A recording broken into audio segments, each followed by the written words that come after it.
სტუმარი შემოგვერდება ახლა და მის შეფასებასაც მოვისმენთ სანდრო ბოლქვაძე, ვიჯერას დამფუძნებელი და აღმასრულებელი დირექტორი. მოგესალმებით სანდრო. მოგესალმებით.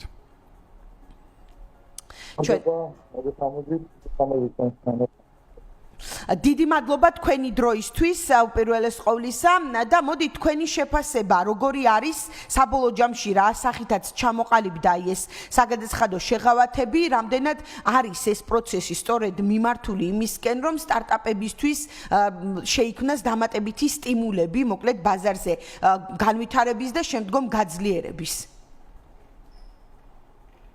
Ja, მოკლედ პირველ რიგში ტექნოლოგიები და ინოვაციები სააგენტო და ძალიან მნიშვნელოვანი ნაბიჯია ამისი გადადგმის რადგან სტარტაპი ძირითადად საბჭოთა სახელმწიფო დიდი რაოდენობით შეფასებს და სამწლიანი შეღავათი ის ენერგიის დაემატება საფუძველზე დააკვირდეს ეს იქნება დიდი რისკი პრაქტიკულად 4%-ზე მეტსახად საბჭოთა სტარტაპი და ეს თემები ძალიან ანუ ეს კი ბატონო, ანუ გამოდის რომ აი ეს ვთქვათ საბოლოო ჯამში როგორც შეჯერდა აი ეს სამწლიან ასე ვთქვათ შეღავათზე ეს სწორი მიმართულება. თქვენი ხმა ცოტა ხარვეზით გვესმის თუ შეიძლება რომ ეცადოთ რომ გასწრო ეხლა ძალიან კარგად ისმის თქვენი ხმა. მოკლედ აი ეს ეტაპი რაც ახსენეთ, ანუ ეს სამწლიანი პერიოდი სწორად არის შერჩეული ის ინვესტორების მოსაზრება თქვენ ახსენეთ ესეც კი. ჩემი აზრით ძალიან სწორი არის მიდგომა შერჩეული. ინვესტორებისთვის ეს ძალსაღად საინტერესო იქნება. ჩვენ მაგალითად ჩვენი head office ამერიკაში დელავერში გვაქვს დარეგისტრებული, თუმცა ქართველი თანამშრომლები ყავს, საქართველოსდან მუშაობთ. აქედან გამომდინარე ქართული კომპანიიდან ვიხდით ხელფასებს. და ჩვენი ყველაზე დიდი ხარჯი სწორედ საშემოსავლო იყო. დიახ. და ეს ბევრად უფრო გაამარტივებს ინვესტიციის მოზიდვასაც, იმიტომ რომ ასე ვთქვათ, უპირატესობა გაქვს შენ საშემოსავლოს როდესაც არიხდი. და ჩემი აზრით თვითონ ქართული კომპანიების როლსაც გააცოცხლებს. ანუ ნაკლები სტიმული გექნება რომ უცხოური კომპანიით გადაიხადო ხელფასები იგივე და ქართული კომპანიით გადაიხადო, რაც ჩვენი ეკონომიკისთვის ჩემი აზრით უკეთესია. და აი სამწლიან პერიოდზეც რო ვისაუბროთ, ეს რამდენად საკმარისია თქვენს რომ შეაფასოთ, თუნდაც სტარტაპის კიდევ უფრო ანუ ბაზარზე კარგად პოზიციონირებისთვის. მე რა ინსაიდიც მაქვს ახლა სამწლიანი პერიოდი ეს არის დეფოლტად რაც გაძლევენ ჩემ როდესაც კრიტერიუმებს დააკმაყოფილებ თუმცა შესაძლებელია კიდევ 3 წლიანი პერიოდით ამისი განხანგრძლივება ამ ჯამში 6 წელი შეიძლება ქონდეს შეღავათი თუ გარკვეული კრიტერიუმები დააკმაყოფილებ და საბოლოო ჯამში კიდე დამატებითი სხვა შეღავათი შეიძლება ქონდეს 4 წლის განმავლობაში საერთო ჯამში 10 წლიანი პერიოდი გამოდის და ჩემი აზრით ეს ძალიან მნიშვნელოვანია სტარტაპ ეკოსისტემისთვის თუ ამასთან ერთად ინვესტიციების მიმართულებაც გაძლიერდება, წესით ეს სტარტაპებსაც უკვე უნდა დაეტყოს.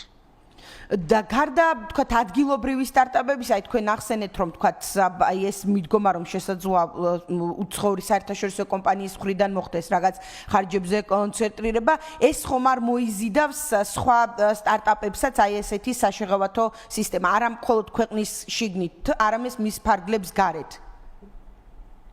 ну აქ ძალიან დამოკიდებულია რომელი ქვეყნიდან შეიძლება იყოს ეს სტარტაპი. დიახ. ალბათ მეზობელი ქვეყნებიდან წესით მარტივად მოიზიდავს. ჩვენც მაგალითად ჩვენი head office ამერიკაშია რეგისტრირებული მთავარი კომპანია დელავერში.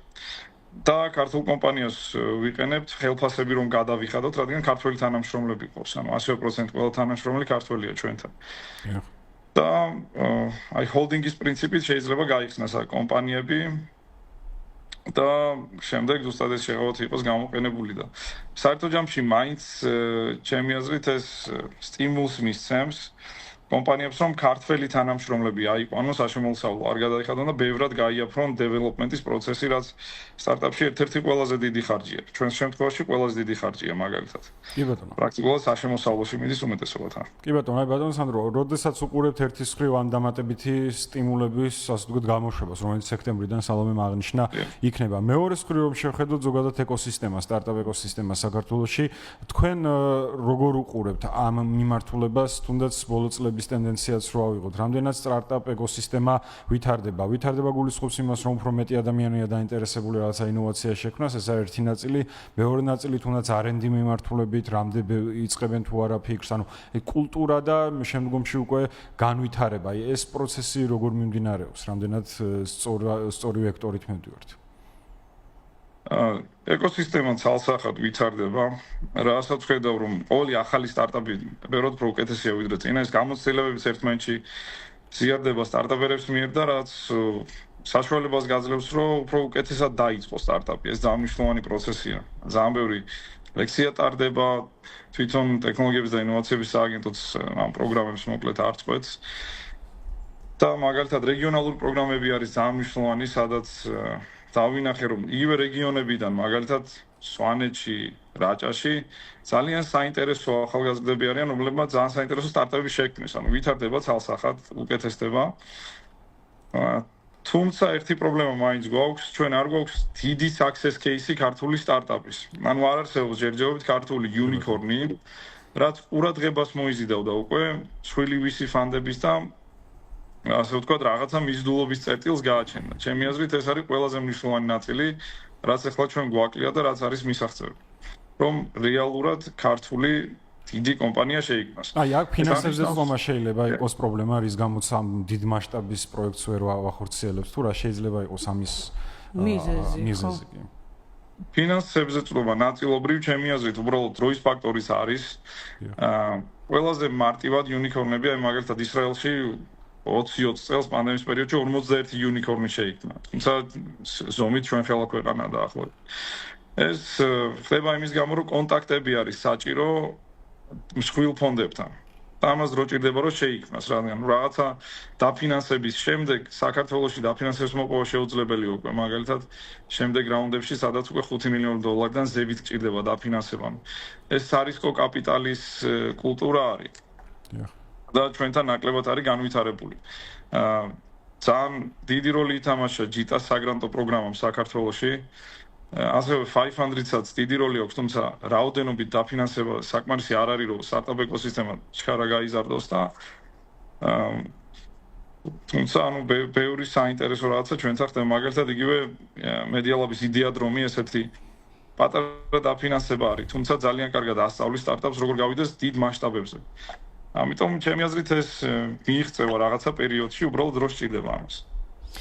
კი ბატონო, ანუ საბოლოო ჯამში ასეთი სტიმულებით, მათ შორის საგადასახადო და სხვა კომპონენტებით შეგვიძლია ვთქვათ, რომ ამ მიმართულებით რაღაც გარკვეულ პერიოდში, შემდგომი 10 წლების განმავლობაში შეიძლება ვიხილოთ აი ეს წარმატების ისტორია, რაზეც თქვენ საუბრობთ? ხო, ნუ აქ ცოტა რწმენის საკითხით მივუდგებ, მე დარწმუნებული ვარ, რომ ეს მოხდება აუცილებლად. დიახ. და როგორც კი რომელიმე ქართული სტარტაპი გახდება ეგრეთ წოდებული unicorn-ი, ჩვენ რადიკალურად განსხვავებულ პროცესს მივიღებთ ქართული სტარტაპების დაფინანსების, ანუ ყურადღებას მივიქცევთ და სხვილი ფონდები მარტივად წამოვლენ ჩვენთან დაფინანსებაზე, ამიტომ ხო, ეგ არის. გარდა დაფინანსებისა და ვთქვათ, აი ეს 3 წლიანი პერიოდი, რაზეც ვისაუბრეთ ახლა, რომ გარკვეულწილად გარდამტეხია, თავად იდეების ნაწილში როგორ ვართ, იმიტომ რომ ამაზეც ხშირად იყოს შეფასება, რამდენად სწორად ხედავენ, ვთქვათ, ახალგაზრდები და არა მხოლოდ აი იმ სტარტაპისთვის იდეას, ხო, ვისაც უნდა, რა თქმა უნდა, ასაკს არ აქვს მნიშვნელობა ამ შემთხვევაში. კეთილი, სხვათა შორის ამ მიმართულებითაც ჩემი ეს გაუმჯობესება არის. საქართველოში იყო ეგეთი კულტურა, რომ სტარტაპს როდესაც იწყებდნენ, მასშტაბზე ფიქრობდნენ უფრო აი რეგიონალურ მასშტაბზე, მაგალითად სომხეთში გავალთ, აზერბაიჯანში, უზბეკეთში, შემდეგ. თუმცა ნელ-ნელა ჩნდებიან სტარტაპები, რომლებიც ცდილობენ პირდაპირ მსხვილ მარკეტებზე შესვლას. ეს უფრო რთულია, მაგრამ შესაძლებელი არის. მაგალითად, ინდოეთის ბაზარი, შეერთებული შტატების ბაზარი. ჩვენს პირველი სტარტაპი, როდესაც გავაკეთე ზუსტად რეგიონალური, ასე ვთქვათ, განვითარებით, რეგიონში გადიდებით ვიზრდებოდით, მაგრამ მივხვდით, რომ ამერიკის ბაზარზე შესვლა შეიძლება და ეხლა უკვე 30-მდე ქვეყანა არის ჩვენთან წარმოდგენილი, მათ შორის 60% ჩვენი მოხმარებლების ამერიკიდან შემოდიან, 30 ინდოეთიდან. ძალისხმევა, რაც დაუჭირდა ამ შედეგის მისაღწევად, იყო იგივე რა ძალისხმევაც ჩვენ გვჭირდებოდა რეგიონში განვითარებისთვის, ამიტომ ძალიან მნიშვნელოვანია, რომ სტარტაპმა პირდაპირ დიდი ბაზრიდან დაიწყოს ოპერირება მით უმეტეს თუ ეს არის B2C სტარტაპი და რაღაცა კონტაქტები არ სჭირდება B2B-სთან, რომ თავისი პროდუქტი გააპოპულარიზიროს. და მაგისი სხვადასხვა არხები არსებობს, რასაც აქტიურად უზიარებთ ჩვენს და სხვა სტარტაპერებიც, რომელსაც ამის გამოცდილება აქვთ. კი ბატონო, დიდი მადლობა, წარმატებებს გისურვებთ და ვნახოთ უკვე შემოდგომიდან როგორი იქნება კიდევ დამატებით გარკვეული პერიოდის შემდგომ ის საბოლოო ჯამში ის გარემო, რაც შეიქმნება სტარტაპებისთვის. სანდრო ბოლქვაძე საუბრობდა ჩვენს ეთერში.